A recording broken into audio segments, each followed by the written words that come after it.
นั่งภาวนา3 ชั่วโมงเต็ม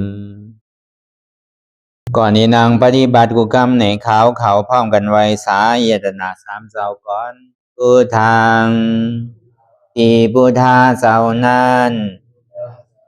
ผู้เจมีเฮาคาไว้คาออกสาธุธรรมังที่ธรรมานาตาเจ้านั้นผู้เจมีเฮาคาไว้คาออกสังฆังยาริยาแปดเจ้านั้นผู้เจมีเฮาคาไว้คาออกต่อสืบกาเฮาติเลยดูคันธาเปิงดีพระตราสังขากรอิมาหังอัตตาภาวังพุทธัสสะปาริจาชามิกาติอันธาพาเปิงพี่แยมในดูตันพุทธาเจ้าเฮาออกอิมาหังอัตตาภาวังธรรมัสสะ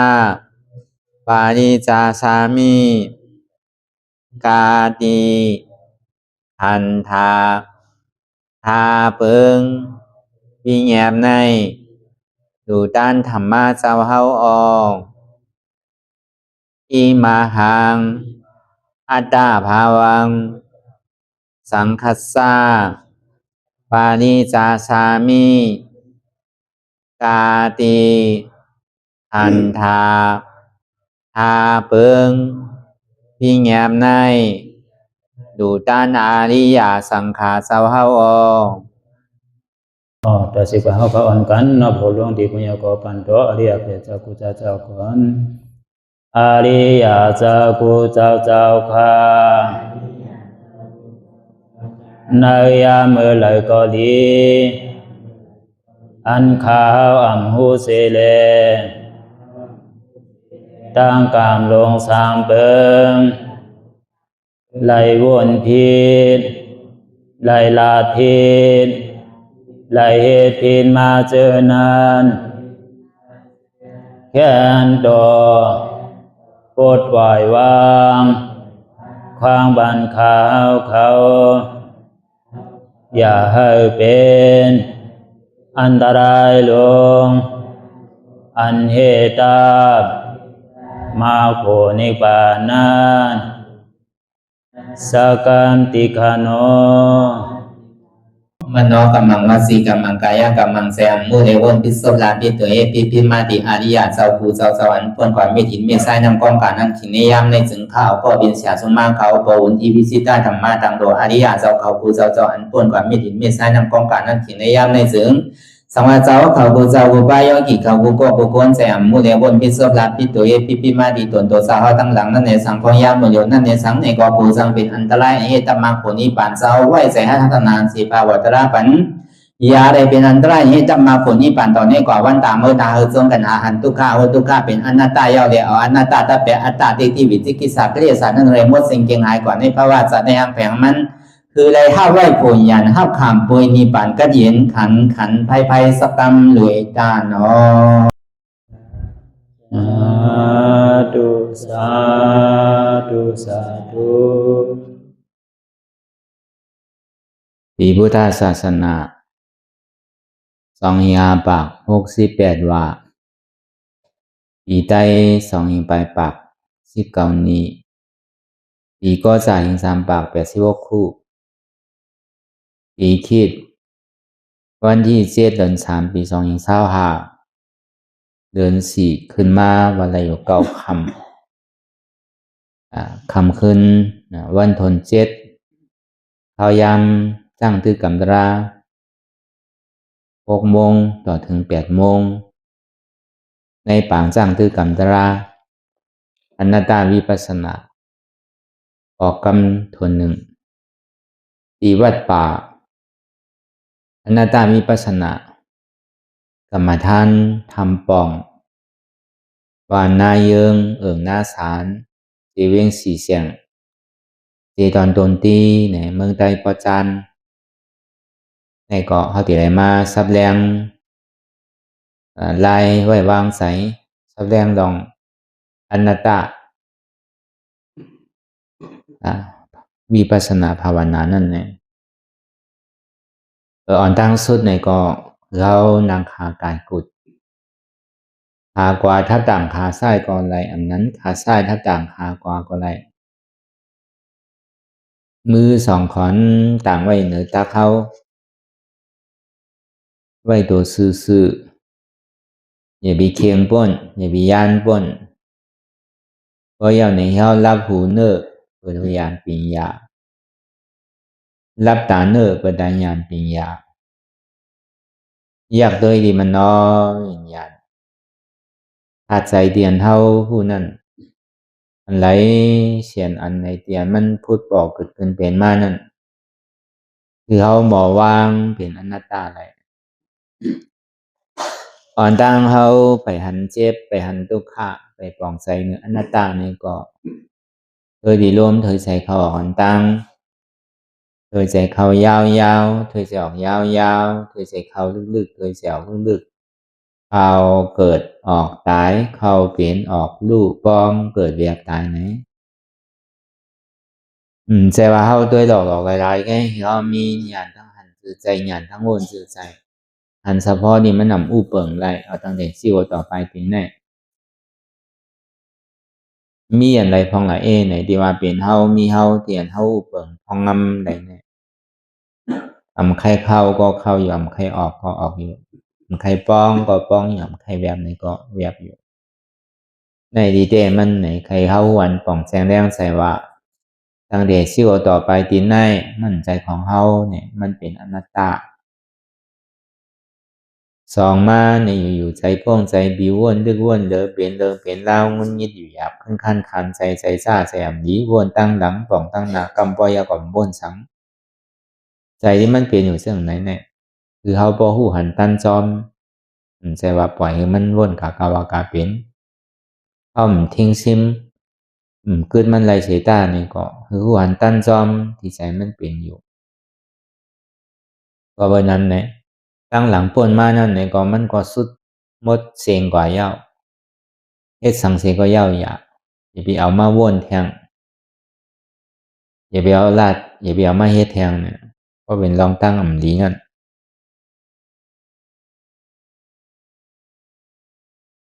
มันเหมือนของตายไปแล้วเอามาขึ้นก็มันมีอโจพรดีสังตั้งนานนั่นเนี่ยก็เหมือนหนังโกนตึกนอนรับอยู่ลองมือพุงมือฮื้อลองวงดีมาดีมาปีดีมานั่นมันก็ไปถึงเดอะเขาวนกว่าก็เหมือนหนังก้นตึกนอนรับไปหนังก็อย่างนี้มึนด่ามาก็มีสังเตะก็ในมันมาสู้เฮาในเฮาซ้ำบ่นอันเฮาวนอยู่เฮาซ้ำหันอันเฮาหันอยู่เฮาซ้ำบ่นก็เป็นนั่นแหละเหมือนหนังก้นตาบอดพอมันหันบ่นมันดีเป็นสมาธิแบบอ่ะกำบ่ยาวใครรับใครนอนเนี่ยกำบ่ยาวยินเสียงสั่งมาเนี่ยก็ตกใจพอมันหันย่อมบ่นมันดีเป็นสินั้นพอมันบ่นย่อมหันเนี่ยสติมันแห้งบ่นย่อมหันสมาธิแห้งเพราะว่านั้นการวิปัสสนาเนี่ยมันเป็นการญาณปิญญา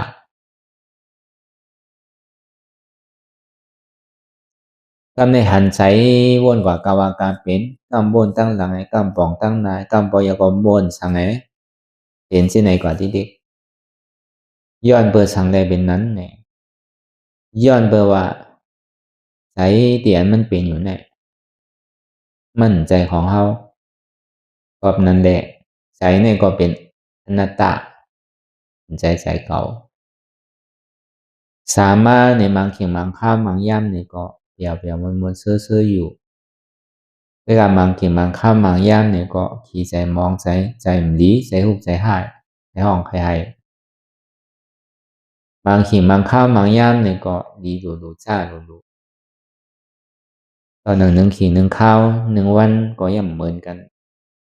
มันแดกลายอยู่ดิ๊กลองเปลี่ยวก็แดกลายลองเปลี่ยวก็แดกลาย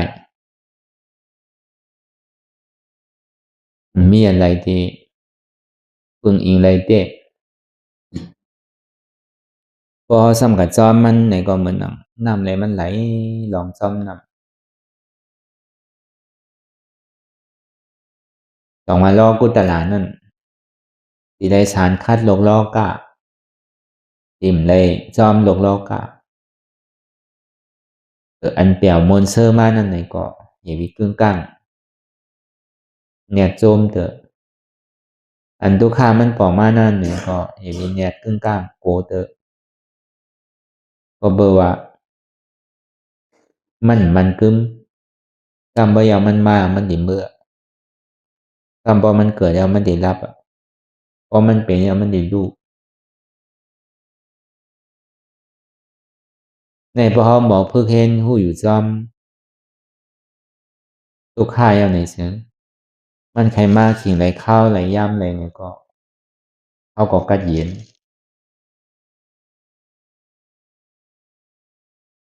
สุขามันมากะเนี่ยก็ห้อมลงโตห้อมติดมันอันลองตั้งสุขานั่นไหนก็มันอยู่ข้างไรทำไปยามันก็กว่าก็เบอร์นั้นไหนโดยเสียเฮาโลปองแจงแรงใสลองตาราลองที่มันเป็นอนัตตาก็เปิดอันเฮาเหตุการณ์อยู่เมื่อเดียวเนี่ยเฮาเหตุการณ์อนัตตา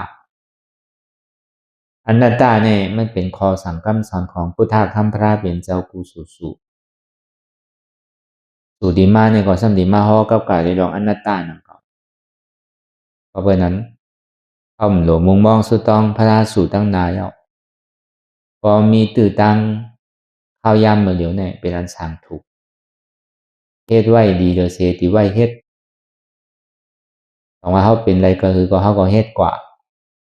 ตามแห้งเขาเตี่ยมันมีแค่เดิมเฮ็ดนั่น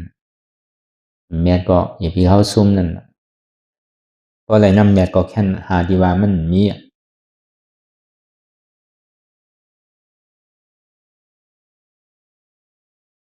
เพราะวันนั้นในเพศภัยอันดีไปไว้ตั้งนานเนี่ย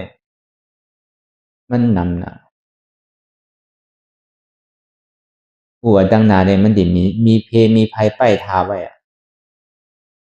เพราะวันนั้นมือภัยเพภัยนั่นย่ำไปตันมาฮอดย่ำไปตันมาซ้ำย่ำไปตันมาเข้านี่ก็เขาโดดตันโดนตั้งมันถ้าอย่างดีกว่านั้นนั่น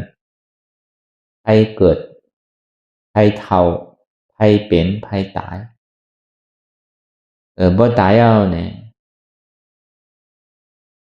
แต่มันดีขึ้นมาเกิดเป็นก้นอันว่านั่นมันเปลี่ยนหยาบเต้ๆอันใดหยาบเลยอันเป็นหยาบอันทบหยาบก็เบอร์กู้โสเขาเนี่ยดีเดอเสียนเขาเลยมาเกิดในภาวะจารบันเนี่ยแต่ว่ากามเขาเนี่ยดีเหลือเกินดีก็เบอร์สังดีก็เบอร์อันเขาเลยมาเกิดเป็นก้นเนี่ยมีเองการลักษณะ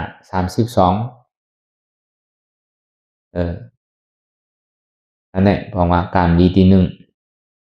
กามดีที่สองนั่นในเขาซ้ำในมาทบยาพอสามคำสอนของพุทธคัมภีร์เป็นเจ้าก็เบอร์คอสามคำสอนของพุทธคัมภีร์เป็นเจ้าที่เป็นอนัตตาวาตาตัวพุทธเจ้าเขาเนี่ยก็เป็นเจ้าอนัตตา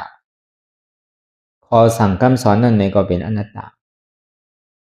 อริยะเขาเจ้าเตียนในทบตารางทุตารางเมตรกว่านั้นเนี่ยก็เบอร์หันถึงว่ามันเป็นอนัตตาเลยตอนที่ขึ้นเป็นอริยะก็เบอร์นั้นเนี่ยพอเขาเลยถ่อมได้ยินอนัตตาอย่างนี้ซึ่งในเขาทมยาศาสนา เนี่ยเป็นการเลี้ยวบางโลกกำพานี่มันมีพุทธศาสนานั่นเพราะว่ามันมีในเกิงเต็กที่เขามีสถานที่เขานั่นมันมีหลายเกิงหลายอันก็เลยก็ว่าตั้งสอนเจ้าเก่าแน่ใจชื่อใจพอเขาทมยาสลาพิษเนี่ยก็ที่เขาปักคิดตกนั่นทางว่าดีกว่าเมืองผีทำลงนาลายทางว่าดีกว่านิพพานทำลงตั้งใจนั่นน่ะทางนี้ขึ้นดังเหนือทำลงตั้งใจเพราะวันนั้นก็เป็นว่าตาพุทธะคันพระเป็นเจ้าเนี่ยมันเป็นอนัตตานั่นก็พอเลยถ่อมได้ยินอนัตตา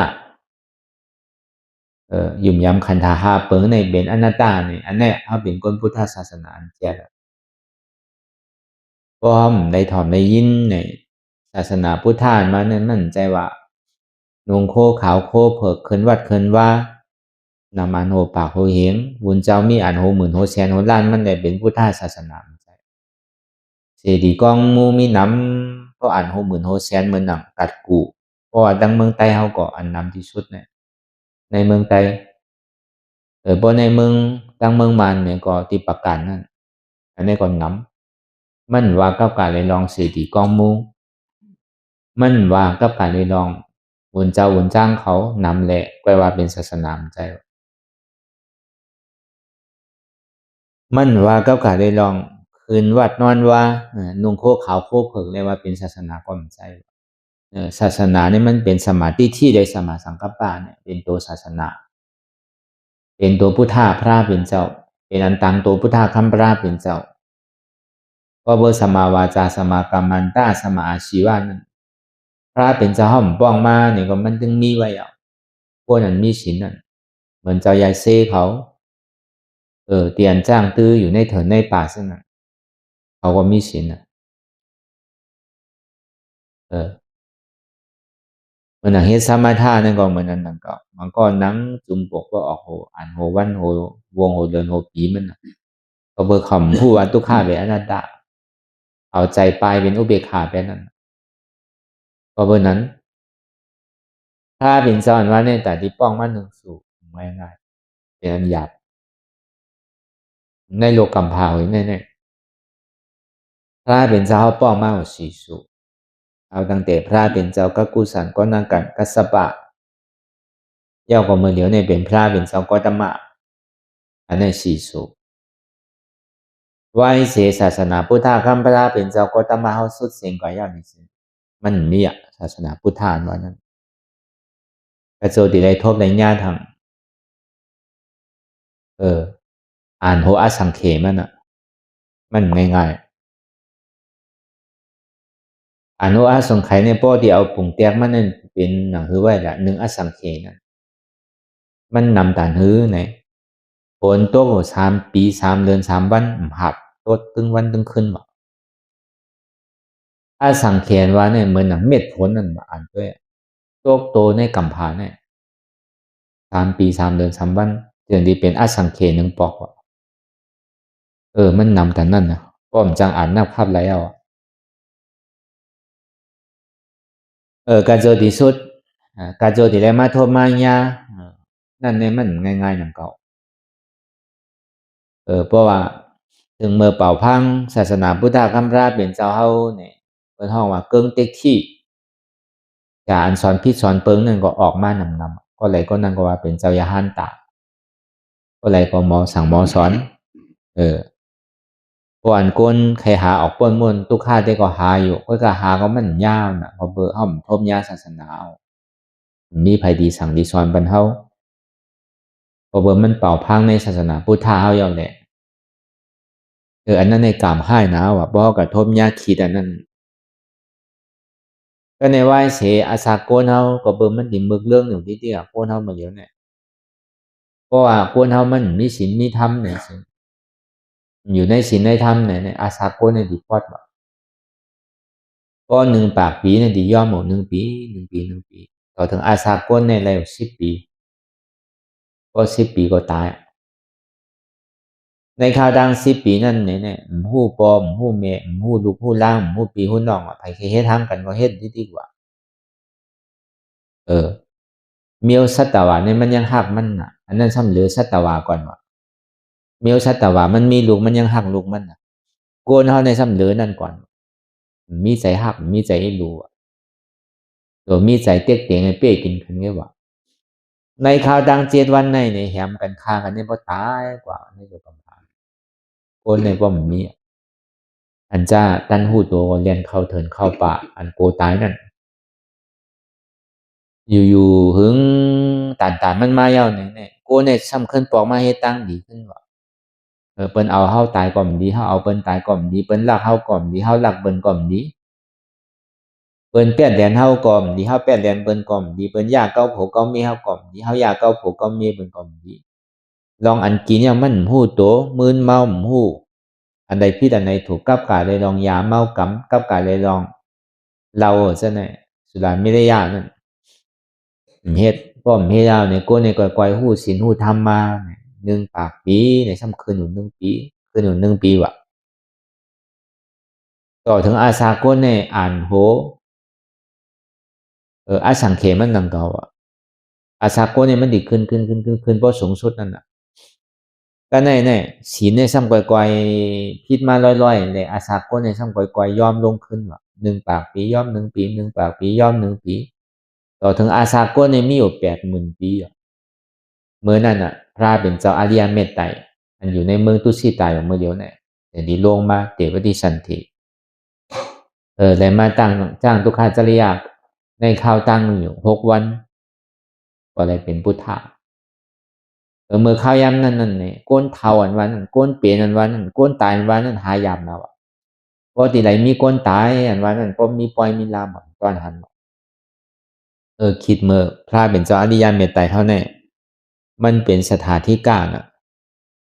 สถานที่กลางพระเป็นเจ้าเนี่ยสร้างบารมีอยู่8 อสังไขยไปแสนกัมพะอันไรแปดเต็กไว้นะตีลาดอกซบมีอยู่16 อสังไขยไปแสนกัมพะอันบ้วนอยู่ในใจเลมลาดไผ่นั่นมีอยู่32 อสังไขยไปแสนกัมพะแต่ดีเป็นพระเป็นเจ้าเกิดขึ้นมานั่นก็เบอพระเป็นเจ้าเฮาในเจ้าอริยเมตไตรนั่นเป็นพระเป็นเจ้าสถานที่กะพระเป็นเจ้าตั้งเสียในมีอยู่3 สถานที่กาพระเป็นเจ้าวิทยาธิกาพระเป็นเจ้าปิญญาธิกาพระเป็นเจ้าเมื่อหนังพระเป็นเจ้าก็ตมาเฮาในเป็นปิญญาธิกาใน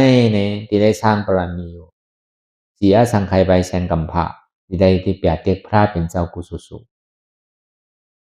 ตั้งแต่พระเป็นเจ้าติปังกรามาต่อถึงพระเป็นเจ้ากัสสปะ27 สูเนี่ยได้8 เต็กพระเป็นเจ้าก็ตมาเฮาว่าที่ได้เป็นพระมันเรียกว่าซ้ำลาดอกส้มในข้าวตั้งหมด8 อสังไขยไปแสนกัมพาบ้วนอยู่ในใจลาดอกส้มนั้นซ้ำเป็น16 อสังไขยไปแสนกัมพาง่ายๆพระเป็นเจ้าดิป้องเกิดขึ้นมา10เนี่ยเป็นอันหยาบเต๊ะมังโลกมังหวยเนี่ยก็มังปอกเนี่ยก็มีนังกว่าพระเป็นเจ้าเนี่ยใจว่ามันดีมีกว่ากูกัมพาพาแต่ว่ากัมพาในหวยในพระเป็นเจ้าเนี่ยป้องมาอยู่4 สูตั้งนานในสมัยป้องมาทั้ง1 สูไว้เสพระอริยเมตไตรเฮาป้องมาเป็นพุทธาคัมภลาเป็นเจ้าอย่างนี้สิ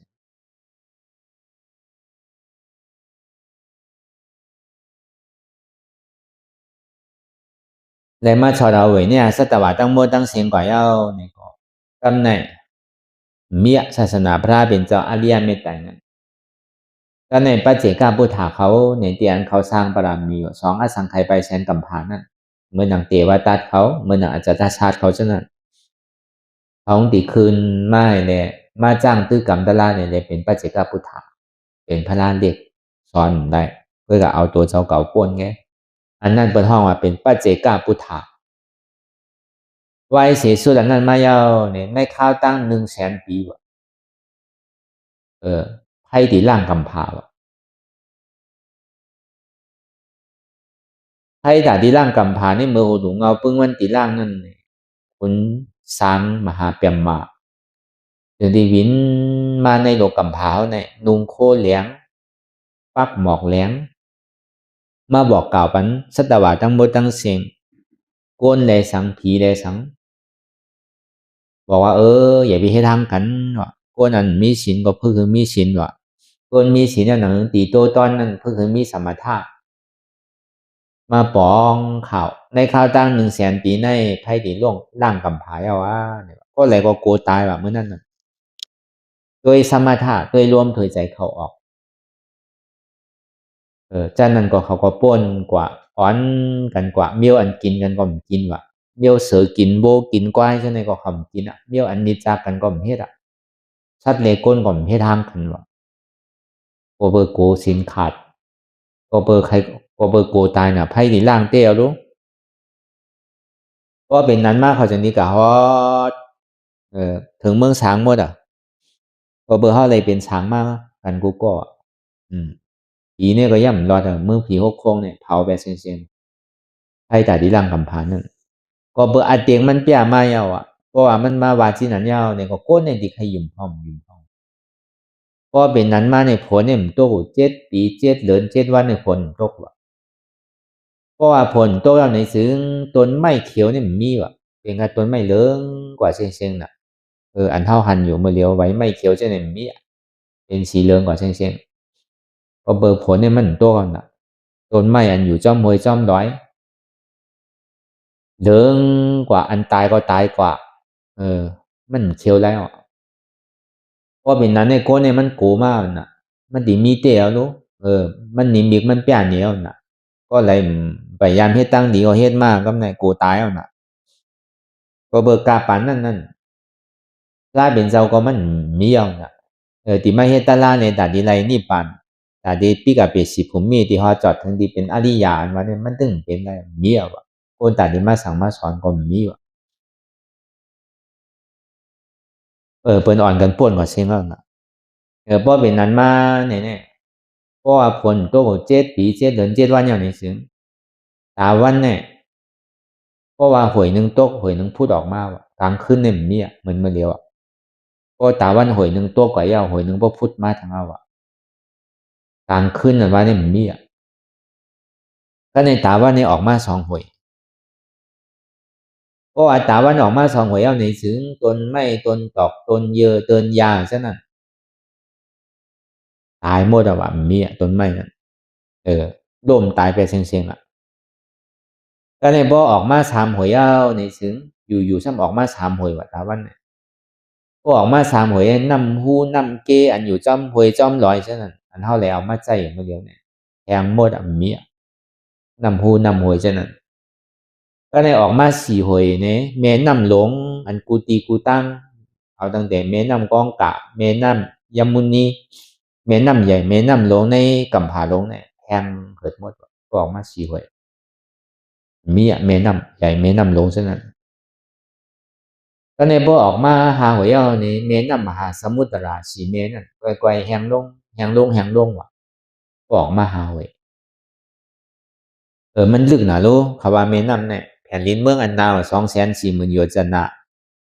น้ำในซ้ำหนาตั้งลึกมันทำลึกอยู่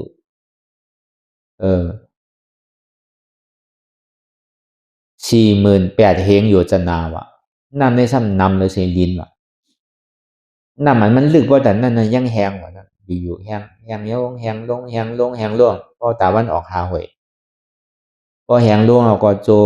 ต่อถึงพอโจต้น10 ตัน9 ตัน8 ตัน7 ตัน6 5 4 3 2 1ต่อถึงพอโจก้นต่อถึงย่อมลงถึงคอถึงแขวถึงหัวเข่าถึงผ่าตีนใช่ไหมเอาแหงแปดแบบว่าเมียนำก้นนั้นไปตายก็ชาตินั้นก็เขาก็คัดใจเลยเหตุการณ์อะไรคืนกว่าฮอดถึงเมืองผีก็มีฮอดถึงเมืองสางก็มีเพียนอยู่ในเมืองผีก็ซ้ำเหตุการณ์ละลายเลยฮอดจอดถึงกับเป็นเมืองสางบนบ่เป็นนั้นมาเนี่ยบ่ออกโคข่อยมายาวเนี่ยลูกเป็นกั้นแบบเสียงๆว่ะเหมือนเฮาสุมไพ่ได้มันไปลูกเป็นไพ่ได้เป็นกั้นโอนไว้นั่นโลกกำพร้าไว้เนี่ยพอออก7 หวยมาเนี่ยลูกเป็นไพ่เสียงๆว่ะกระโจมันดิเผาแปลเนี่ยก็อ่านหัวอสังเขนดังเก่าอ่ะแต่โลกกำพร้าเนี่ยดิย่อยอะไรดิเป็นพองกว่านั้นเพราะว่ามันใหม่มายาวเนี่ยฮอดถึงเมืองผี6 โค้งนั่นเมียว่ะหายหมดอ่ะเมืองผีอยู่แต่เดชะตุมหาราชิกะต ตาวติสายามาตุสิตานิมันนรติปฏินิมิตาสวัสวัติในจันผี6โค้งนั่นก็มันรอดป่ะเอาตั้งแต่จันสังปฐมสารทุติยสารก็มันรอดป่ะข้างไว้ตติยสารเนี่ยว่ะมันรอดนั่นไพ่อันตาดีล่างกำผ่าไว้แน่ง่ายๆกลัวในฮอดกว่าถึงเมืองสังกันจริงๆก็ในบ่เป็นนั้นมาใจปียาวเข้าถึงมาอ่านโหหลายอสังเขมันมายาวนี่สิอย่าติวตัวอันว่านั้นถ้าที่นำลมภายในจอกที่มาจู้กันทั้งกำบอกกามีนำบอกกาเม็ดหยอดลงที่ไว้พักตบว่ะเพราะว่าปฐมมากำผาเตนั่นมันมีสุดกว่าซ้ำมีเตขึ้นนั่นน่ะเพราะว่ามันมาเตะเอาในซื้อเนี่ยก้อยๆอยู่ก้อยๆใหญ่ขึ้นใหญ่ขึ้นใหญ่ขึ้นใหญ่ขึ้นมาลอยๆนั่นน่ะแผ่นดินเมืองนำเมื่อนั่นไปมีเดอะแผ่นดินเมืองตึกเป็นนำอยู่น้ำตึกใหญ่ขึ้นใหญ่ขึ้นเนี่ยก็ในสภาวะธาตุดินน้ำลมไฟเนี่ยมันก่อยๆมาจู้ตุ่มกันเลยใหญ่มาเป็นก้อนก่อยๆใหญ่ขึ้นใหญ่ขึ้นใหญ่ขึ้นเพราะว่ามันใหญ่ขึ้นมายาวเนี่ยมันอิ่มตัวมายาวเนี่ยมันซ้ำก่อยๆแห้งลงว่ะเพราะมันแห้งลงยาวเนี่ยไอลิ้นนั้นอยู่ในกำพานเนี่ยขึ้นกับฮอถึงเมืองสามบนว่ะไอลิ้นนั่นก็ในสางเขาอันดีอยู่จันตาติยาสารจตุท่าสารเขาในปัญจมาสารเขาจังนั้นพอได้ยินไอง่วนดีเนาในก็เขาใครหันว่ะก็เปิดได้ยินแฉวมันนั่นน่ะเขาก็อ่อนกันวินลงมาก็เบิ่งมือขิงขาข้าวย่ำนั่นน่ะตาวันก็มีเลือนก็มีลาวก็มีมันหายหมดอ่ะพอลงมายาวเนี่ยมาดมแฉวไอมันนั่นน่ะก็เบิ่งมีเงาแรงเขาแกพอเต็มก็เสียงๆอ่ะเงาตาวันก็มีเงาเลือนก็มีเงาลาวก็มีพอเขามาโน้มไอดีแนวนี่ก็คุยกะเมื่อมันยังตึงมีหน้าหมูนั่นในดอกโหเนี่ยมันดีออกมาแบบพ่อพระเป็นเจ้าดีป้องมา10เนี่ยป้อมมีดอกโหออกมาก็ป้องว่าในโลกหวยในเด้มพระเป็นเจ้าป้องมันจังมีอยู่ว่านั่นบางโลกกำพาก็พระเป็นเจ้าเกิดก็มีดังเก่าอ่ะใจวันนับตรงมีกูกำพาอ่ะเมื่อนั้นดวงเขาอยู่พ้องย่ามเมื่อเดียวเนี่ยเพราะอันนั้นมันมาเต็มแล้วในดอกโมเนี่ยออกมาหาลงก็ออกมาหาหลวงเอาคุณซานอยู่ที่จันเมืองสุธาวาชาเขานั่นที่เป็นจันอนากามเขานั่นเขาจึงได้ฮู้ว่าเมื่อเดี๋ยวเนี่ยหลอกวัวออกมาหาหลวงเนี่ยพระเป็นเจ้าในโลกกำพาในพระเป็นเจ้าในดีป้องมาอยู่5สูก็เป็นนั้นเนี่ยก็เขาจึงดีกว่าเอาใยวัวนั่นเอามาเย็บเป็นพาสังการแต่ที่หางแฮนตีกาบหลูปันถ้าเป็นเจ้ากูสูก็ออกเถินออกป่ามาเนี่ยก็จึงได้มีคุณช้างมากาบปันนั่นน่ะอันนั้นเอากะมีเก็บไว้อยู่ที่เมืองสางบนภาสังกันช้างเนี่ยเพราะว่าช้างนี่มันเป็นช้างนั่นน่ะช้างเอาหลูต้านนั่นน่ะช้างมาเฮ็ดเป็นเอาใยวัวก็เฮ็ดเป็นภาสังกันในหลูต้านนั่นเป็นที่นั่นน่ะก็ในพอลงมายาวนี่ก็คำปอกขึ้นเมื่อไรเอาว่าก็เบิกเขาติดไอหนุ่มเอาเลยจังปอกขึ้นเมืองสางเขาก็อยู่ดีในนั้นน่ะผมก็อายพออยากมาพอต้องไม่มาเนี่ยเขาก็โน้มไอดีเนี่ยก็หายต้องไม่เขาก็อยู่กับห้างเขามีผู้หญิงผู้ชายเตอะก็เนี่ยพออยู่มาเนี่ยมันโน้มกับโน้มมาเนี่ยให้อิ่มอ่ะก็เป็นนั้นก็กินว่ะก็เนี่ยดินเมื่อกูปอกเนี่ยมันจะเป็นดินแก่นมันเมื่อเลี้ยวว่ะมันใสไปเหมือนหนังเนยนั่นว่ะเหมือนหนังโทปาดว่ะตั้งใสมันนั่นมันดีกินมันหวานมามีเมื่อปองเจ้ามกกันลันพระเป็นเจ้าเขากว่าเขาว่าตีร้อยกิจกุลนั่นเดี๋ยวนี้มีปุงหน้าก้อนหนึ่งผิดป้างไว้ว่าพระเป็นเจ้าค่ะในข้าวตั้งว่าเขาที่เอาว่าที่ไรเขาที่เอาว่าที่ร้อยกิจกุลเพราะเป็นนั้นก็ดีคาตากาดีเฮ็ดก้นดูก้นตานปันก็ขามันซ้ำลืมแปลกว่ะในข้าวตั้ง3เลยในพระเป็นเจ้าเขามหาสวากาเขานี่อึบเขาว่ะไม่กินเขาแล้วสปีเขาแหละแต่ตักเอานำมากินไงวะในข้าวตั้ง3เหรียญเนี่ยก็เป็นนั้นแหละเจ้าโมกขันลันเนี่ยเยื่อนได้เลยย้อนคว้างที่พระเป็นเจ้าว่าเมื่อเดี๋ยวเนี่ยเจ้าสังขายานเขาก็เป็นนั้นบัญญัติเตะก็ ก็เปิ้นนั้นในคาดิย้อนขว้างพระราเป็นเจ้าคาดิพืชเอาในแผ่นดินเมืองอันที่มันมีหินอันกินไรนั่นน่ะคาดิเอามากราบหลู่ปานอเนี่ยพระเป็นเจ้าห้ามอย่าไปเฮ็ดเป็นชื่อก็ตามมีตามเกิดมันถึงไรเป็นชื่อก็เป็นชื่อนั้นกว่าอย่าไปเฮ็ดชื่อนั้นเนี่ยก็ในพอถึงมือออกว่ามาในปุ่งหน้านั่นจะนี่คุกใจเลยว่าโอ้ก็เลยผิดปังพระเป็นเจ้าไว้เนี่ยก็เลยกับตัวรุ่นนี้ก็เบิกการมันนำนั่นแหละมันจะนี่มาไวซามันก็ออกว่าถึงที่ออกว่าไม่เอาก็มันก็ไวซาได้ซ้ำขึ้นกราบเขาซ่อมพักซ่อมดีๆถึงที่เขากินกว่าก่อนหน้าตาอันเปรียวๆมวนๆเซ่อๆจมกินจมสังก็มันมีแบบเมื่อได้กินก็เป็นสังถึงที่ได้กินมาเนี่ยก็ใจมวนใจเซ่อใจขยักเขาขยักสังมันหนังตาหันตันหามันมีนั่นน่ะก็กินแบบธรรมดาเตียนคำยามกินนั่นก็ในเจ้ามกหลานจากนี้ถามพระเป็นเจ้าเปรีอามคาเนี่ยของว่าเปิ้นเป็นเจ้ายาหานตากันหมดในตาอันที่มีลองตั้งจิตจับกับลองอาหารตั้งกินนะว่านี่มันมีไรมันเป็นไรวะอยู่ชื่อในก็ถึงไรกินชื่อกันเลยก็กินเบอร์โลอยู่กันน่ะจะไปกินเบอร์โลฮืออาหารตั้งกินมันแคบมันดีกินดีว่ามันใจอันนี้เขาก็ว่าเปิงหนึ่งอันนี้มันเป็นศาสนาศักดิ์สิทธิ์ไว้ว่าเมื่อโหลูเงากำผาเมื่อสามเขาลงมานั่นบ่เขามาหนูมาอิ่มบ่อิ่มมาซ้ำกินเนาะครับก็ในพวกกินมายาวในก็เฮ็ดกว่าให้มากกว่าซ้ำข้านมากน่ะค้างไว้เป็นของไผของมันตีไผตีมันไปพอใจเธอเนี่ยมันซ้ำอยู่ไกลมันซ้ำมีกุฏิดินนั่นกินไรนั่นเดี๋ยวนี้มาเอาพอกินเนี่ยก็ซ้ำขึ้นหอปอกะจ้อมก็เนี่ยไปเปี้ยงปอเธอซ้ำค้างไว้เป็นตีไผตีมันก็ในกับกะได้ลองล้อผ้าต่อซ่ามอห้ามาหน้าที่เนี่ยมันก็ปอกขึ้นมาจ้อมก็ในพอกินกว่ากินมากทางมันก็พอมันมีใจผู้ใจเนี่ยก็เย็นเป็นก้นใจแปดว่าทางมันก็พอมันมีใจมียิ่งเนี่ยก็ซ้ำเย็นเป็นมียิ่งแปดว่าทางมันก็เนี่ยก็มีใจผู้ยิ่งผู้ใจเนี่ยมันก็ซ้ำขึ้นกับเฮ็ดฉานมันขึ้นเนี่ยก็ซ้ำขึ้นกับเกิดเป็นช้างขึ้นว่ะบางก็ซ้ำขึ้นกับเกิดเป็นเมืองผีว่ะมันเป็นที่นั้นมาดีๆกันนะในกัมพะในปฐมกัมพะมันก็เป็นที่นั้นอ่ะเพราะว่ามันเตะมันซ้ำลูกเพราะลูกซ้ำเตะก็เจอที่มีพระเป็นเจ้า10ป้องเกิดขึ้นมาในโลกล่อการวันมันขอมใจของง่ายๆว่ะเพราะวันนั้นอันนี้มันเป็นตอนสอนซื่อหือเนี่ยเป็นตอนสอนว่าอันเฮามันหนังตาลายอยู่ในนี่ก็มันใครเจ็บใครก้นใครขึ้นใครเมยคือก็มันมีลู่มีหายมีก่อยมีกวนมีปังนั่นอย่าไปถามว่ามันดีเจ็บบ่ติ๊ก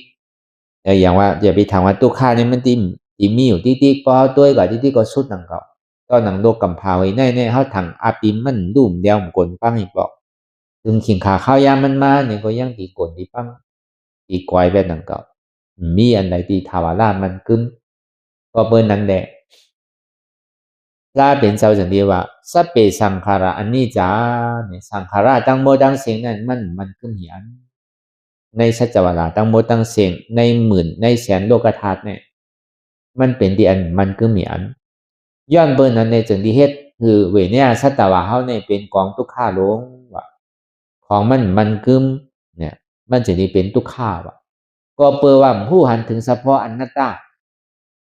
เอาว่าสัพเพสังขาระอันนี้จ้ะสัพเพสังขาระทุกขาสัพเพสังขาระอนัตตาก็เปิดผู้หันถึงว่ามันเป็นอนิจจ์ผู้ว่ามันเป็นทุกขาผู้ว่ามันเป็นอนัตตาเนี่ยถามว่ามันเป็นนิจจ์อันมันกึมถามว่ามันกึมอันมันเป็นของทุกขาลงในซ้ำว่าอยู่มามันเป็นสุขข่าวติ๊ก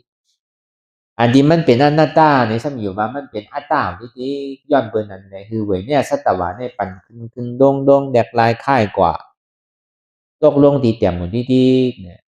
ตาที่คือขึ้นตั้งเหนือเนี่ยเป็นอันหยาบตาที่ลงตั้งใจซ้ำเป็นอันง่ายก็เปิดทำมีอำหันทำใจผู้เนี่ยย้อนเปิ้นนั่นในลูกที่อวิชชาปัจจยาสังขาราอวิชชาก็เบอร์ทำเมียมหันทำใจผู้ปัจจยาปั่นคืนดงแยกลายค่ายกว่าภาวะหนึ่งยาวภาวะหนึ่งปั่นตรงติ๊กสังขาราอวิชชาปัจจยาสังขาราเกิดยาวตายยาวเกิดอ่านนับคับอะไรตายยาวเกิดมาเกิดกลมหูตั้งหนังปนมานั่นเดี๋ยวมัน มีเตียนเฮาไรตายเลยเกิดป้อมมีตั้งนานในซ้ำดีไรตายเลยเกิดทั้งเกิดก่อมหู้ก็เบอร์ทำเมียมหันทำใจหู้เนี่ยกลายเป็นเจ้าจังดีอื่นออกในใจในคอหังกวยลานออกโซบนังเก่าถึงดีเป็นซาบัญญูได้หยาดมากมาเดือน6 มนนั่นกลายเป็นเจ้าก็วนในใจอวิจารก็จะยาสังขาระ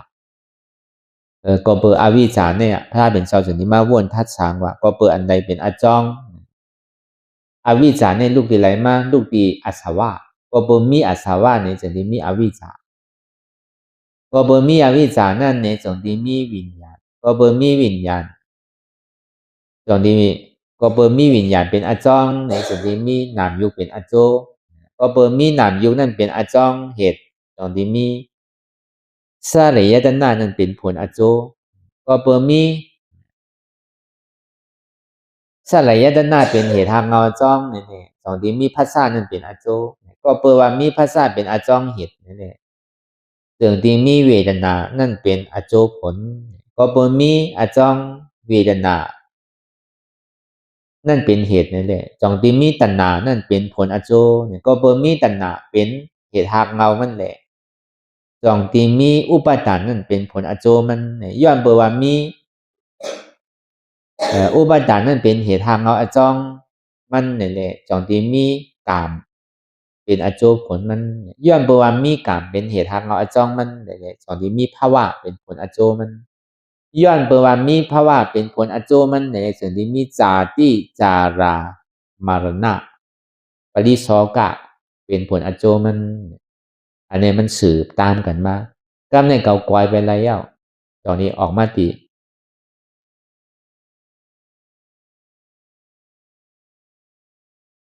อวิชชานิโรธนั่นวิญญาณนิโรโธนั่นวิญญาณนิโรธนั่นนามโยกนิโรโธนั่นเพราะว่าอวิชชารับกว่าเย้านี่ก็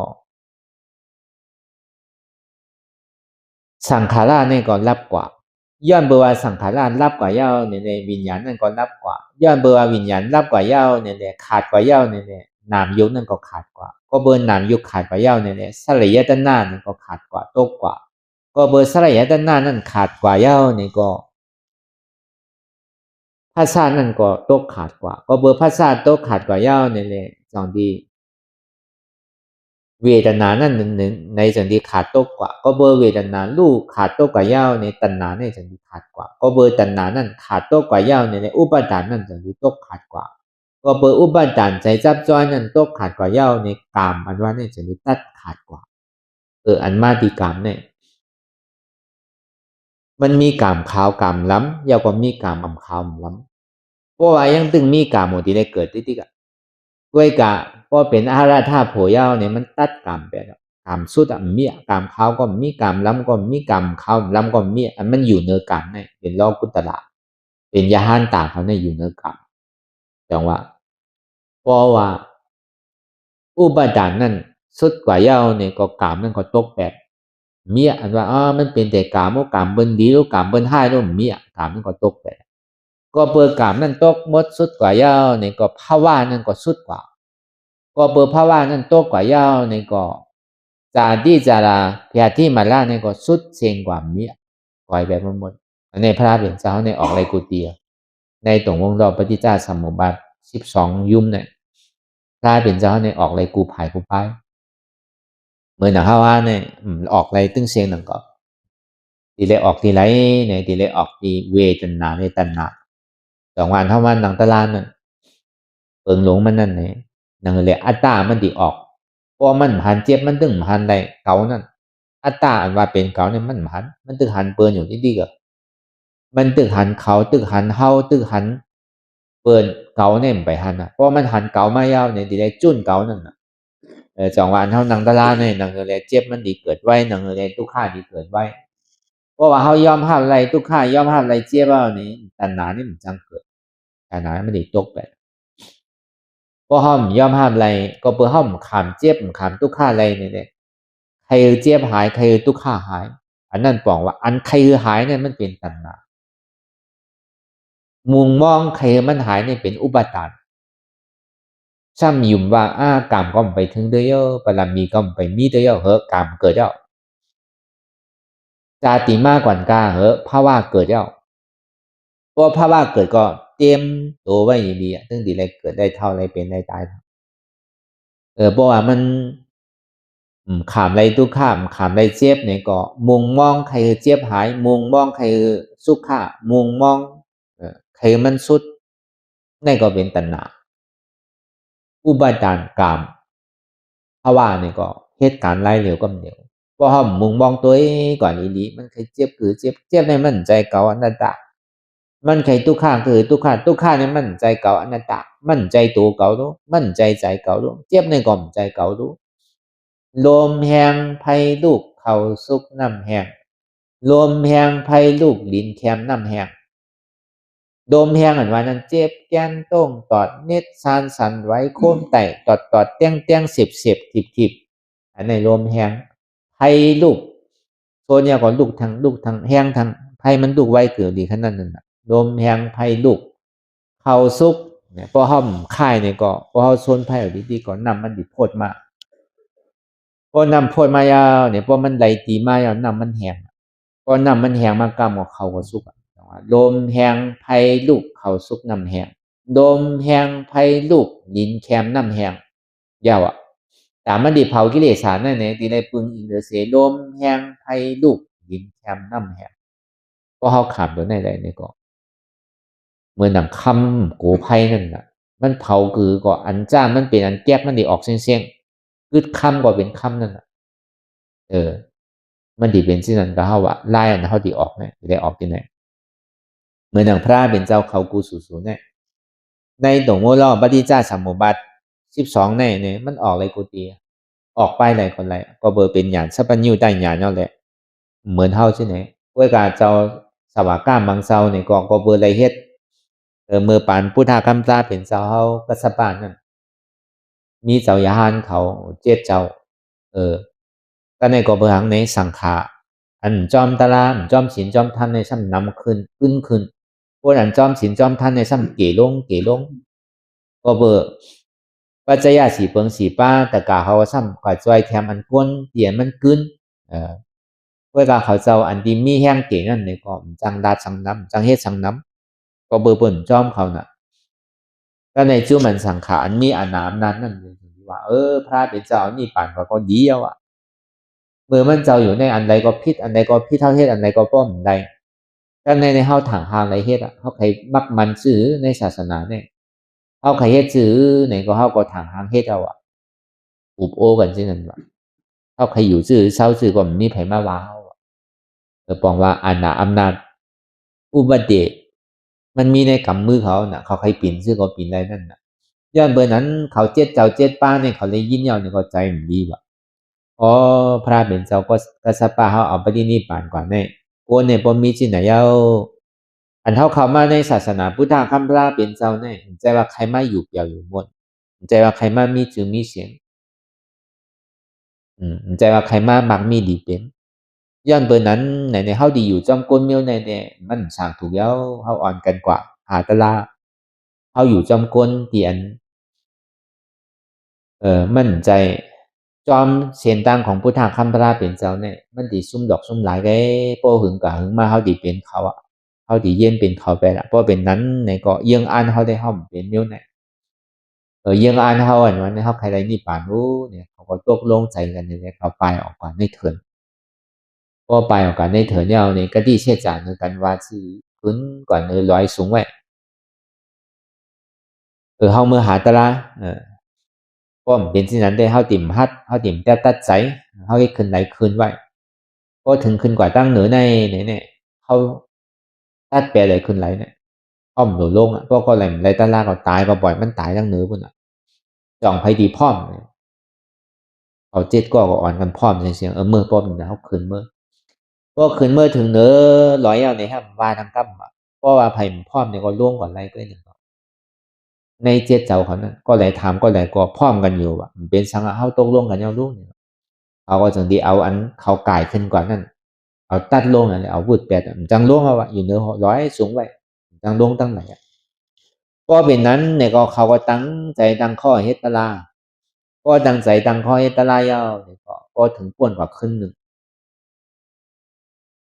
ก็เบิกเข้าก็กินน้ำก็กินอ่ะ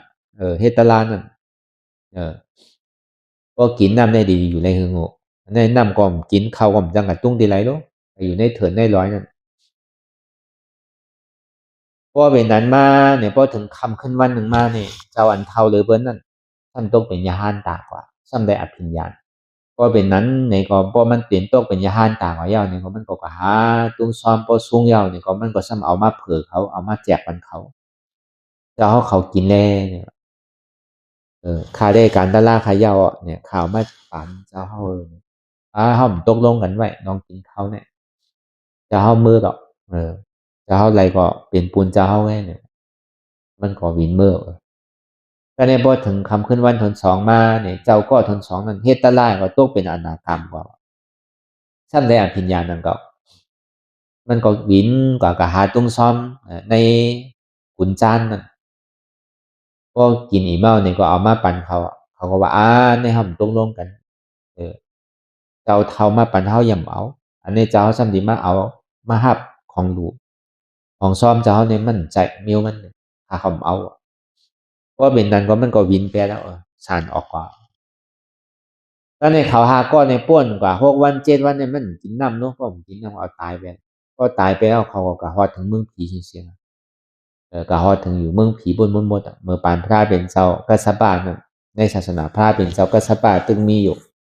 เขาก็อยู่ในเมืองผีแต่ในพอฮอดถึงมาปานพระเป็นเจ้าก็จะมาเฮาเยาเนี่ยเขาก็จะได้ลงมาเกิดมันมีอยู่5 ก้อนที่เขาลงมาเกิดนั่นเจ้าก็กุมารกัสสปะเจ้าไปหิยายเจ้าก็คุณอคำลูกคุณอคำมิงตึงเสียในมี5 เกาะกับอันมันเพิ่นใกล้เอามาเรามาฮอตรากันนั่นคำนั้นมันเป็นกุมารกัสสปะเจ้าก็ป่าหิยะบนเจ้าร้อนป่วยว่าเวลานั้นมันสำเฮ็ดปอกะมันมาขึ้นญาศาสนาพุทธคำพาเป็นเจ้าโกตมะพาเป็นเจ้ายังตื่นอยู่บ่เวลานั้นมาเนี่ยก็มันก็กล้าจำเปิ้นกว่าน้ำปางหลายอยู่ๆเฮิงซ้ำแตกพอเฮิงแตกก็มันก็คัดใจลุยมาเนี่ยซ้ำมาไหลตุ่มไม่อันเนื้อมันก็ตายมาถึงที่พังโคนนุงโคไว้มันเมียวพอมันเมียวเนี่ยก็มันอยากเข้ามาเนี่ยก็มันก็จะดีกว่าย้อนเปิ้นกินนั่นน่ะก็ย้อนเปิ้นกินแล้วเนี่ยเปิ้นซะว่ามันเป็นเจ้าญาหานตาพอเบิ่งมันมีโคนนุงโคไว้ครับมีโคเลี้ยงสังนั้นน่ะพอเบิ่งมือขิงขาข้าวยำนั่นมือแสนปีนั่นพระเป็นเจ้าที่ป้องมาเนี่ยเครื่องติ๊กเทียนใดก็เขาว่าเป็นพุทธาจริงๆเป็นเจ้าญาหานตาจริงๆนั่นก็เปิ้นซ้ำอยู่ว่าเจ้าญาหานตาว่าเนี่ยดมนุงโคนุงพาไว้โยมดมมีอันมันโดดจุนแปดเสียงเอาดูอันนี้เป็นเจ้าญาหานตาเพิ่นก็หยุ่มย้ำมันเนี่ยก็ปันมันกินกาบซ้อมปันมันกินนั่นน่ะมันก็เลยกินง่ายเอาดูกำไดมันก็เมื่อมันก็อยู่กว่าห้างมันอยู่ต้นไม้ต้นตอกห้างมันนี่ก็ดึงกิ่งกินก็มันก็หาตุ้มกินแหนมื้อบ่น่ะมันก็รักเป็นเจ้าแม่อยู่ห้างมันนั่นกะก็ในส่วนนี้มีด้วยก็มันอันนี้เป็นช้างอนาถามนั่นดีมาเตือนสติมันไต้ก่อก็แน่ตึงมาเฮ็ดยาหันตาปลอมก็กำกว่าบอกมันแต่มันดิสู้มือได้เนี่ยมันก็จะนี้ไม่อยู่เนื้อกลางหาวแหละมันตึกอยู่ในเงาไม้ไว้อยู่ปาหิยะเป็นภัยล่ะมันแหงนตัวยังเหนือก็เป็นก้อมือมันต้องห้าเนี่ยมือจัดป่นมาเนี่ยเฮาได้เฮ็ดตะลาชมกันน่ะมันก็ใครเนี่ยมันเนี่ยก็เอาพิญญามันเฮ็ดแล้วมันก็ฮู้ใจเต้อเมื่อเหลียวเนี่ยพุทธาพระราเป็นเจ้าเนี่ยป้องมาเย้าเนี่ยเมื่อไม่เฮ็ดเจ้าเม็ดแก๊กโลเจ้าเม็ดปลอมเนี่ยอิหยังมือก็ฮู้กว่าเนี่ยพอมือคะเลตะลาเนี่ยพอมันได้ยินชื่อว่าพุทธาว่านั่นเนี่ยก็ใจมันเนี่ยเป็นปีติแล้วเตียนมันอยู่ในที่พระเป็นเจ้าอยู่ในข้าวตั้งอยู่ปากเช้าอยู่จะหนาวตั้งไกลมันปากเช้าอยู่จะหนา1อยู่จะหนาเนี่ยมีอยู่8 ลักบางถ้ากะถาก็สมา16 ลักเฮาว่า8 ลักกันน่ะปากเช้าอยู่จะหนาเนี่ยเฮาสมา8 ลัก8 ลักกันว่านั้นมันสิมีหมอกกะหือบ่ใครมีอ่านโหเห็นลักมันนั่นน่ะไปเอาขึ้นเดี๋ยวก็กลางไปก็พอก็ถึงเมืองแล้งก็ฮอดถึงที่จองสิตะบุญที่พระเป็นเจ้าเฮา อยู่เศร้าตีเมืองสาวัตถีตีของอนาถาปิณฑิกาสัทเทได้อยู่ต้านไว้หนึ่ง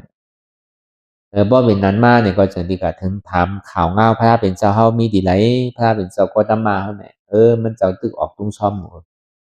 เมื่อลือกำก่อนแดเมื่ออยู่ที่ไหลในเนี่ยเขาฆ่าลูกตีต่างลายในข้าวตั้งอยู่ปากเศร้าอยู่จนเอาโลเนี่ยพวกเป็นนั้นเมื่อหลุดลืออีเนื้อเนี่ยเมื่อหลุดลุยหรืออยู่เศร้าอีเนื้อกำพระเป็นเจ้าดีปอกมากไว้ใจดีๆอะไรกึดกำก่อนเนี่ยเจ้าเฮาเนี่ยคำเป็นไรค่ะก็เบอร์ลองตั้งตายมาเนี่ยมันติมาเมื่อไรวู้เนี่ยข้าให้ทบเนี่ยพระเป็นเจ้าหนาวอ่ะก็เป็นนั้นเขาก็บอกนี่เส้นตั้งมันก็ลือลำกว่าจอมพระเป็นเจ้าเขาตึกเอาสปีเลยที่ออกลุงซ้อมมันก็ย้อนถ่อมตาลาพระเป็นเจ้าอ่ะพระเป็นเจ้าค่ะแค่นต่อพอตาลาบันไขนึงเนี่ยว่าพระเป็นเจ้าก็ตัวมันก็ซ้ำลูกดีไก่มากเขาก็ไปได้กินเดอะยังตึกเคอนั่นน่ะสถามันป้นตีก็ปิญญานี่มันเกิดว่าโกนเฮาบ่ต้องไม่น่ะก็ปิญญานี่มันใจมันปิวน่ะว่ะถ้าเป็นเจ้าหันถึงว่าต้องปานมันลอยๆกันในปะหิยะกึดก้ำก่อนนะก็ไปตั้นเดอะก้ำไว้ถามเขาเลยเมื่อกึดเมื่อลืออีหยังก้ำก่อนเด้ว่าสิไหนก็ในเอาศรัทธามันในโต๊ะกว่าอีกนึงว่ะอะโลเก่ากันลูกมาตึงขึ้นในแค่มาถามตะลาพระเป็นเจ้าซ้ำพ่อบันเขาเอาศรัทธามันยดลงต้องมันก็ซ้ำใหม่ห้างมันกันบ่เป็นนั้นมาเนี่ยมันก็ย้อนใครถอนตะลาปอกทนสองพระเป็นเจ้าก็ว่าคือก่อนแน่ปะหิยะก้ำก่อนแน่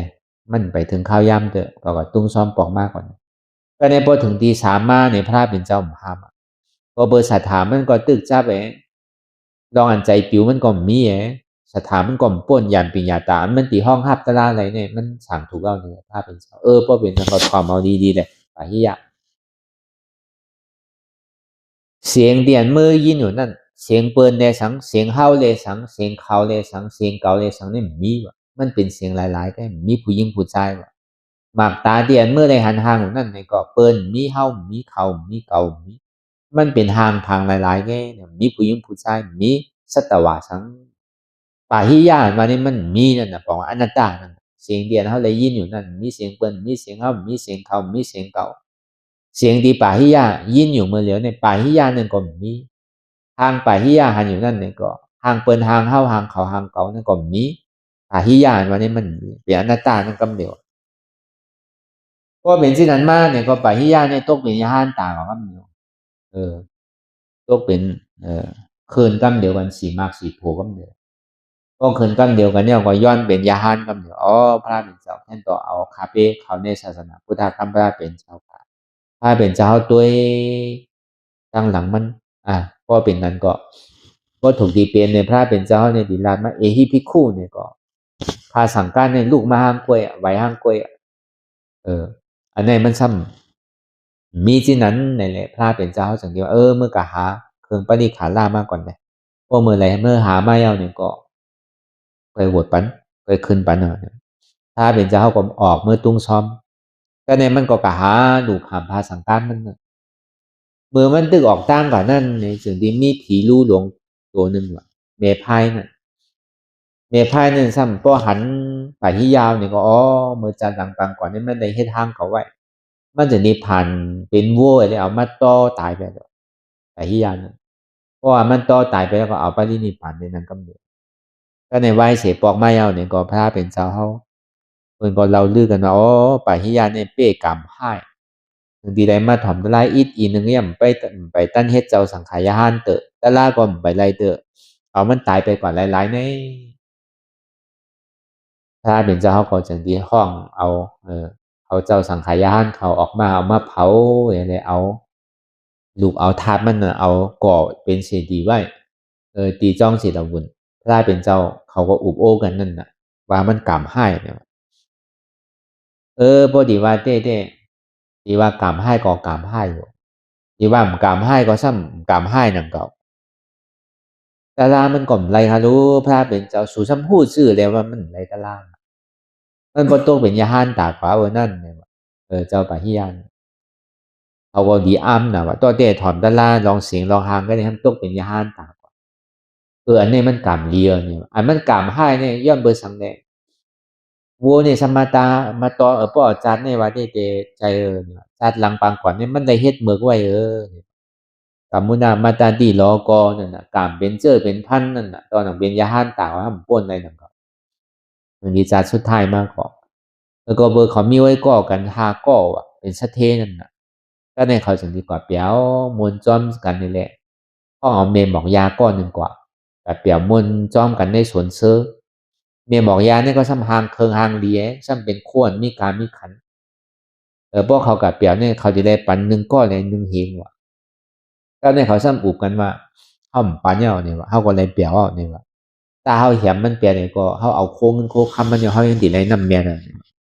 เขาเฮ็ดที่นั่นเลยเขาซ้ำเฮ็ดเอานั่งเมียบอกยานั่นตายไปว่ะพอตายไปแล้วก็เบิ่นนั่นน่ะเขาก็ซ้ำได้อ่อนกับตกหน้าไล่หูกี่พระวาจาปันซ้ำเลยเป็นหยาดสู่กันมากก็หูถึงดีกรรมนึงสุดมาเนี่ยก็เบิกเขาเลยเอาตายเมียหมองยานั่นเลยเมียหมองยานั่นก็ซ้ำขึ้นมาเป็นผีรู้มาเป็นเมียไพ่ในซ้ำมาผ่านเป็นบ้วยต่อตายทางจริงนั่นเอาไปรินิพพานกว่า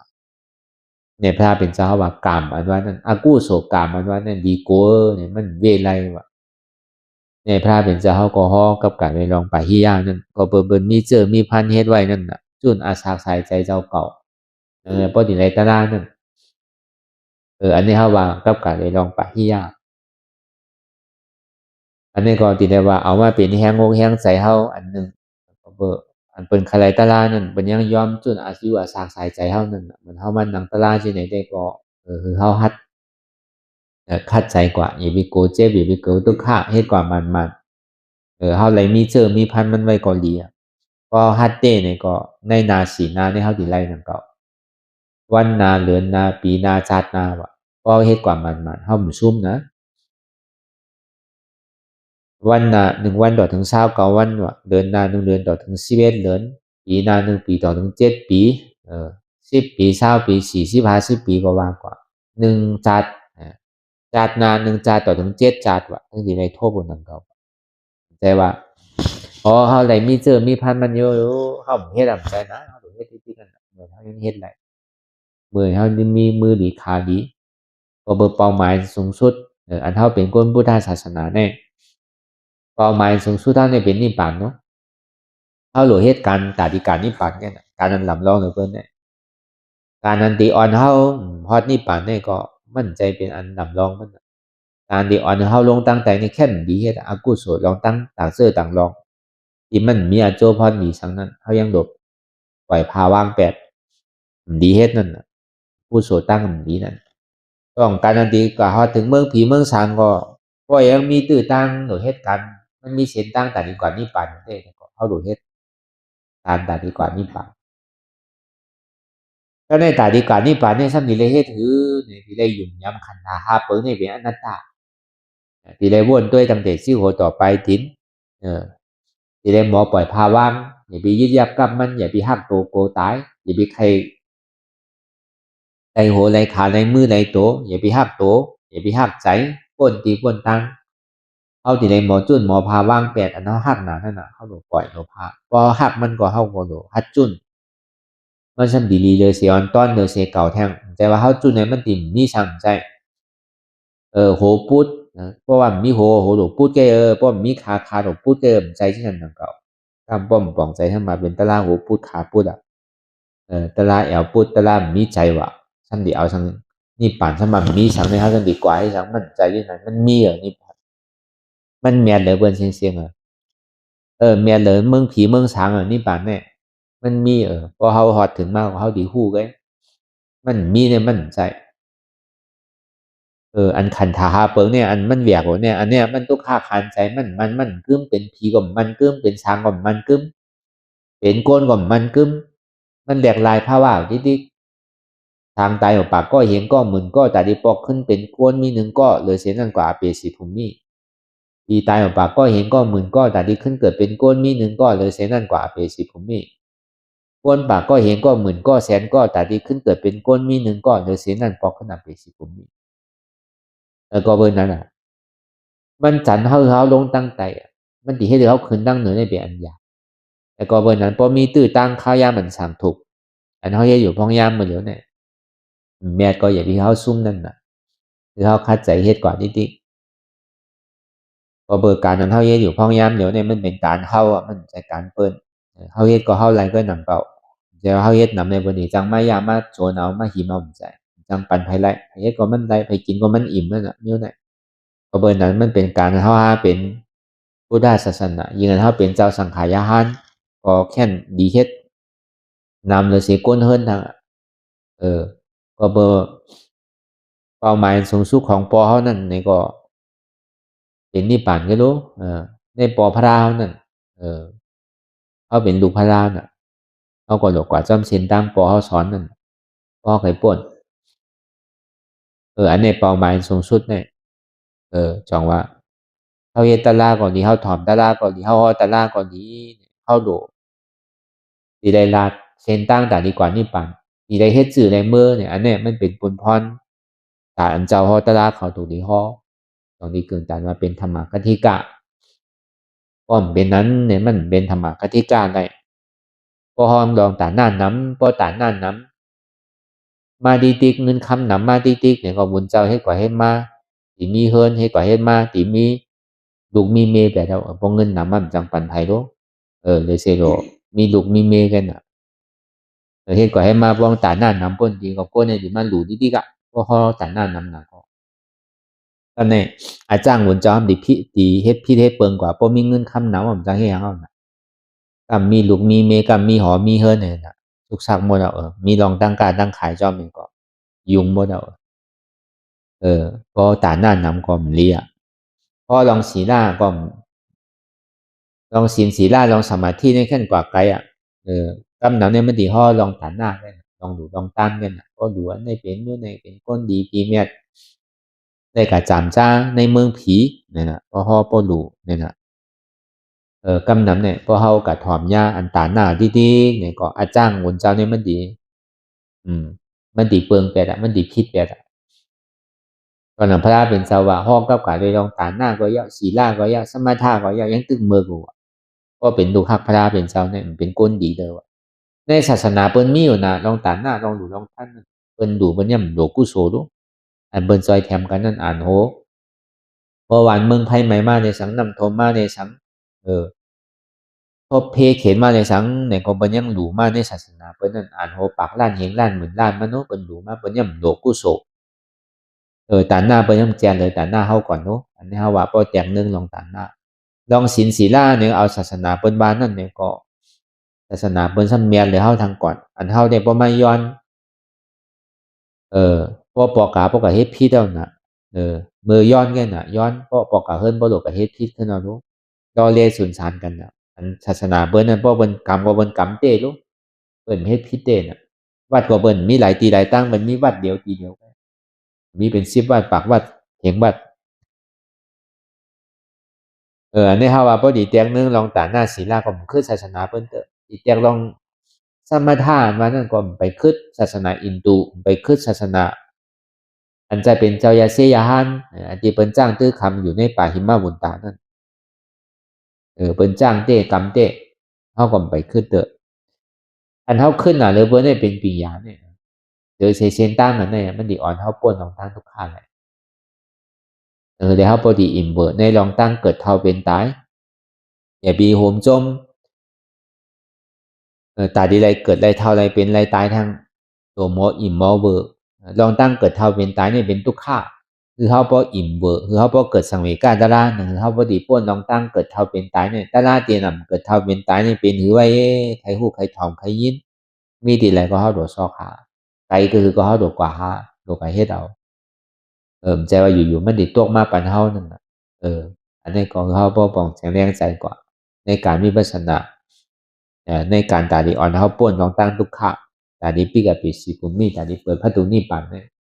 อันนี้มันเป็นคอนดำรองหรือเปิ้นที่สุดย้อนเบอร์นั้นเลยในก็คือเขาวนทัดสางด้วยทำมีเนี่ยคือเขาบ่หันเนี่ยทำใจเนี่ยคือเขาบ่ฮู้เนี่ยมันโดนมีสมาธิที่สมาสังกัปปะ2ตัวเนี่ยทำมีหันเนี่ยหันทุกขาทำใจฮู้ว่าทุกขาเป็นอนัตตาทำมีหันเจ็บทำใจฮู้ว่าเจ็บเนี่ยเป็นอนัตตา ธรรมมีหันว่าใจโหเก่าใจขาเก่าใจมือเก่าใจโตเก่าใจเก่าใจเจ็บเก่าทำใจฮู้ว่ามันเป็นอนัตตาธรรมมีหันเจ็บแกนต้งตอนนี้สานสั่นไว้โคมไต่ไม้กระดอนแข็งจู้ตุ่มจับยายจึงอย่าเป็นรูทำใจหวนเจ็บแกนต้งตอนนี้สานสั่นไว้โคมไต่ไม้กระดอนแข็งจู้ตุ่มจับยายจึงอย่าเป็นรูในเป็นอนัตตาก็เฮาวนยาวๆพยายามหึงอย่าไปว่าไผอย่าไปว่าเทิงอันหันก็ดีอันวนก็ดีก็เพ่งคือกันกว่าวนต่อถึงเจ็บมันบ่สุดวนต่อถึงทุกข์บ่สุดถ้าต่อถึงอัตตาบ่ตกพุทธขาดกว่าในที่มันพูดบ่เกิดขึ้นเป็นมานั่นก็คือเฮาบ่หมอวนวางแยบตัดเป็นอัตตาไหนเนี่ย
โต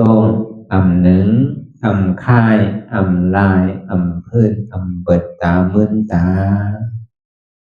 อย่าย้อมซุ้มใส่อัตตามันที่สั่งเฮาคือหนึ่งคือโตงคือค่ายคือลายคือพื้นคือเปิดตามึนตานั่นอย่าปัญย้อมกัน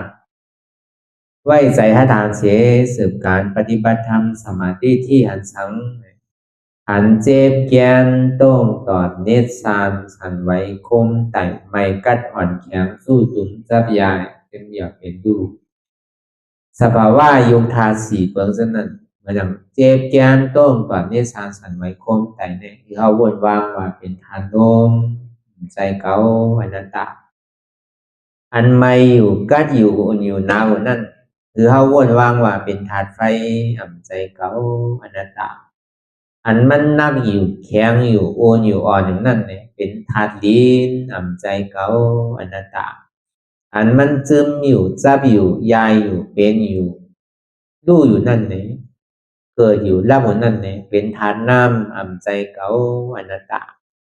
พอเอาสภาวะธาตุดินน้ำลมไพ่ในเกดีกว่าพอเอาสืบข่าวตังมันอยากมันผึด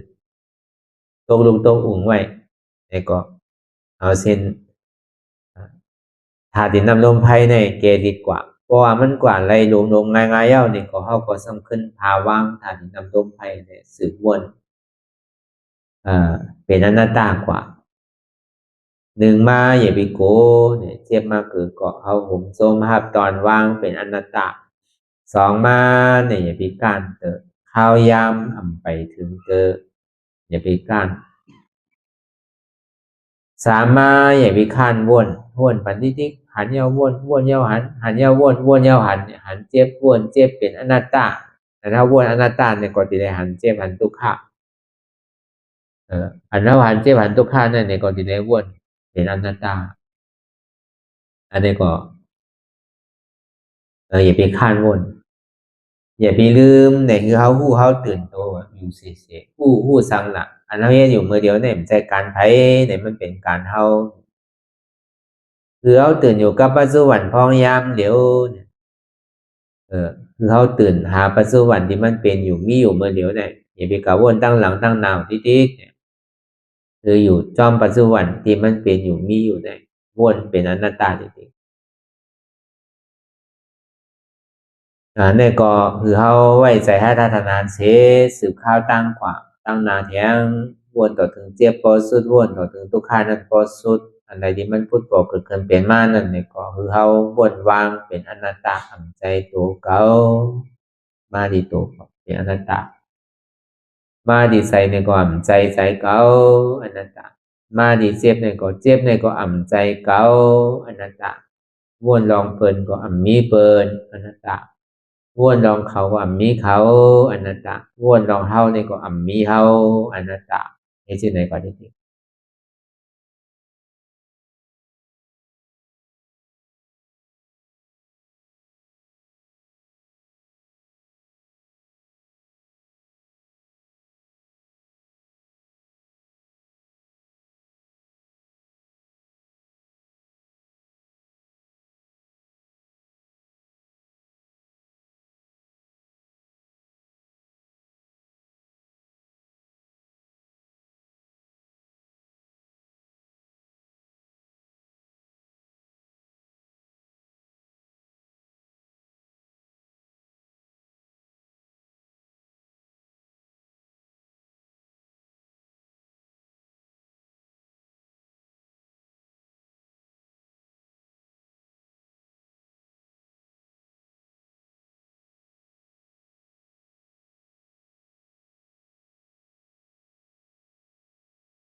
ลองตั้งอันเป็นอยู่กุศลกุยาย้ายข้อมคำไว้ที่ใส่หูถอดถอนออกที่ใส่หูมันออกเสียงก่อนสภาวะอะไรก็ดีลองตั้งอะไรก็ดีอันเกิดขึ้นมาที่อยู่ตัวที่ใส่ที่เจ็บสนั่นถอดถอนออกที่ใส่หูมันออกเสียง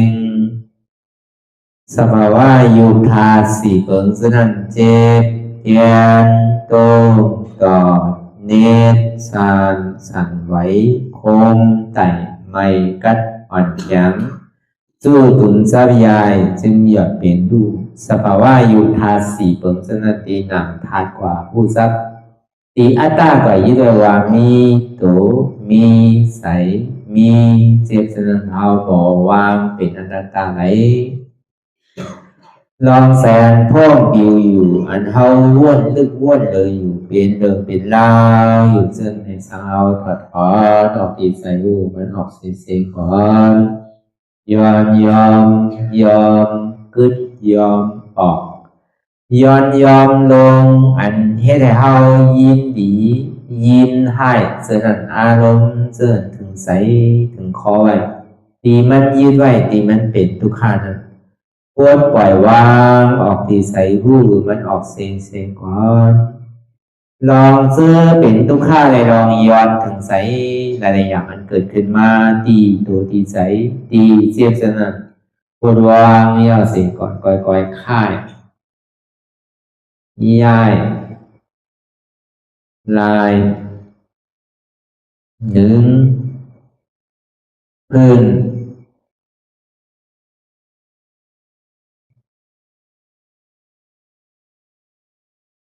พอยาวๆไหนก่อยเปิดตาลืมตาลอย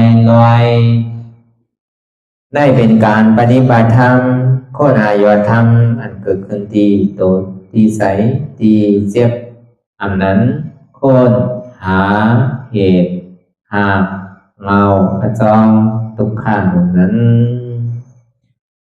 ต่อสืบการในเฮาที่ได้ส่งเมตตาถึงวิเนยสัตวะตั้งบนตั้งสิ่งก่อนอิดาเมปุญญังอาสวะคายังนิพพานังวาหอตุมาปุญญาภากังสเปสัตตาสัมมาลาภันตุอิตังเมปุญญังอันเฮาคาไลมาตือกรรมปฏิบัติวิปัสสนาภาวนาหาอันยอดธรรมอนัตตาในอาสวะคายังเป็นอันถาสัพตัดแต่นาสวะสีเบิงเสียวแลนิพพานังตีนิพพานันขอดูให้ถึงเสกัมติคามาปุญญาภากังคอนดีอันคามานังวิปัสสนาภาวนาทรงยึดปัญสเปสัตตานังเทวปเมสลาญาติกาดึนเคเจอคือใดก็แลจากว่าสัตวาทั้งสิ่งต่างดวงงานสมาลาพันตุอะไรพรดีนำกันตั้งเฮาคา tăng sinh sakam ti kha no sa thu sa thu sa thu ต่อสิกว่าเฮาพระอ่อนกันเนาะพระหลวงที่ปุญญาก็ปันโตอริยเพศเจ้ากูเจ้าก่อนอริยเจ้ากูเจ้าค่ะในยามเมื่อไหร่ก็ดีอันข้าวอ่ำหูเสเลตั้งกามลงสามเปิงไหลวนพิษไหลลาพิษไหลเหตุพิษมาเจอนั้นแค่นดอปวดไหววางความบันขาวเขาอย่าให้เป็นอันตรายลงอันเหตุ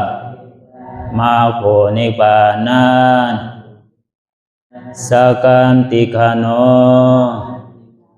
มโนกัมมังวสีกัมมังกายกัมมังแสงมูเอวนพิศพลาภิตัวเอปิพิมาติอาริยะเจ้าภูเจ้าสวรรค์พ้นก่อนเมถินเมษายนำกองการนั่งขินในยามในจึงข้าวก็บินเสียสุมาเขาปวุนทีพิสิตาธรรมะตังโดอาริยะเจ้าเขาภูเจ้าสวรรค์พ้นก่อนเมถินเมษายนำกองการนั่งขินในยามในจึงสังวาเจ้าเขาภูเจ้าภูปายกิเขาภูโกภูโกนแสงมูเอวนพิศพลาภิตัวเอปิพิมาติตนตัวสาวตั้งหลังนั่นในสังพยามโยนั่นในสังในกอภูสังเป็นอันตรายเหตุมรรคผลนิพพานเจ้าไหวใส่ให้ทัศนานสีภาวตระปัน